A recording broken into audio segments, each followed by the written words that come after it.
dengan jemaah saya berangkat ke Kairo. Begitu masuk di museum Fir'aun, subhanallah, ada beberapa jenazah diletakkan bersama Fir'aun yang ditenggelamkan Allah subhanahu wa ta'ala di zaman Musa alaihissalam. Muminya masih ada.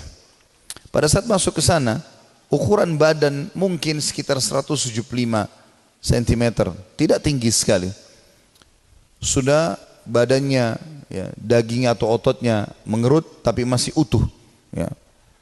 Kemudian ada satu jemaah sempat tanya kepada saya, Ustaz, ini Fir'aun itu? Saya bilang iya, inilah orangnya. Yang telah disebutkan dalam Al-Quran, Allah kekalkan sebagai pelajaran bagi manusia. Allah berfirman, A'udzubillahi minasyaitonirrajim. Al-yawma nunajjika bibadanika litakuna liman khalfaka ayah. Hari ini kami selamatkan jasadmu hai Fir'aun, agar kau menjadi tanda-tanda kebesaran kami bagi semua manusia.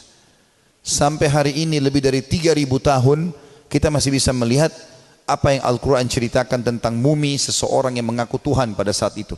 Dan Allah binasakan. Dan sampai hari ini baru beberapa tahun yang lalu masih ditemukan beberapa peninggalan-peninggalan di Laut Merah dari kereta dia dengan pasukannya, pakaian-pakaian, tengkorak-tengkorak, sekian banyak hal. Allah menyuruh kita melihat kejadian itu yang ditinggal oleh orang yang dibinasakan Allah subhanahu wa ta'ala karena durhaka pada risalah Nabi Ibrahim alaihissalam. Namrud di Irak, di Babilonia. Teman-teman tinggal ketik di Google peninggalan kerajaan Namrud, keluar foto-foto istanahnya, patung-patungnya, singgasananya, segala macam hal. Orang cuma bisa mengenang, oh dulu ada pernah kerajaan di sini, oh dulu begini dan begitu, segala macam hal.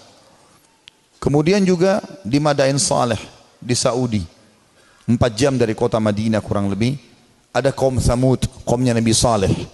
Bagaimana Allah menceritakan mereka dulu menjebol dinding-dinding, kemudian mereka jadikan sebagai rumah mereka, mereka jadikan sebagai pekuburan mereka. Dulu sebuah peradaban yang besar, tapi karena mereka durhaka kepada Allah subhanahu wa ta'ala, Allah binasakan.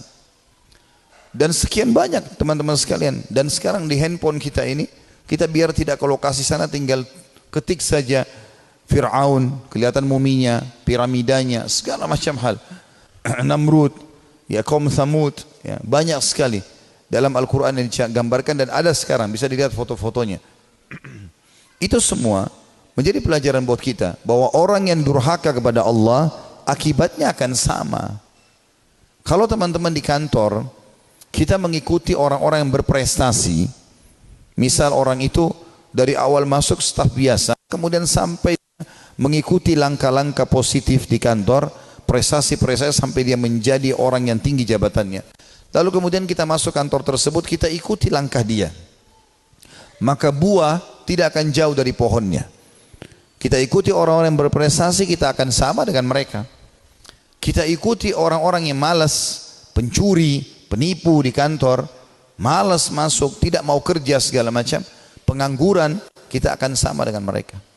Tidak akan pernah ada pilihan yang lain.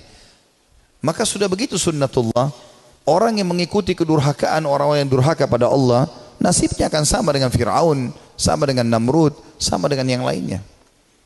Kalau teman-teman ketik di YouTube, ya, akibat durhaka kepada Allah atau hukuman Allah datang, berapa banyak orang, saya pernah lihat ada orang lagi jalan, tertangkap dengan kamera CCTV, lagi disambar dengan petir. Berapa banyak orang lagi ngobrol sama temannya, tiba-tiba mati, jatuh. Berapa banyak orang yang begini dan begitu. Sekian banyak cuplikan yang luar biasa. Itu sudah kita cukup ambil pelajaran sebenarnya. Dan sebaliknya, berapa banyak orang yang patuh. Bukankah Ibrahim AS Allah selamatkan dan Allah kekalkan dalam surah Ibrahim? Bukankah Musa AS Allah selamatkan dan Allah kekalkan kisahnya dalam banyak ayat Al-Quran? Disebutkan dalam surah-surah Al-Quran, dalam surah Taha, dalam surah Al-Qasas, dan sekian banyak contoh-contoh. Maka siapa yang mengikuti orang yang patuh, dia akan sama akibatnya. Siapa yang mengikuti orang durhaka akan sama akibatnya. Jangan terus-menerus lalai teman-teman sekalian. Terlalu banyak fenomena-fenomena alam yang sudah membuktikan kita ini sebenarnya sangat lemah dan berbahaya kalau kita melanggar apa yang telah diterapkan oleh Allah Subhanahu wa ta'ala.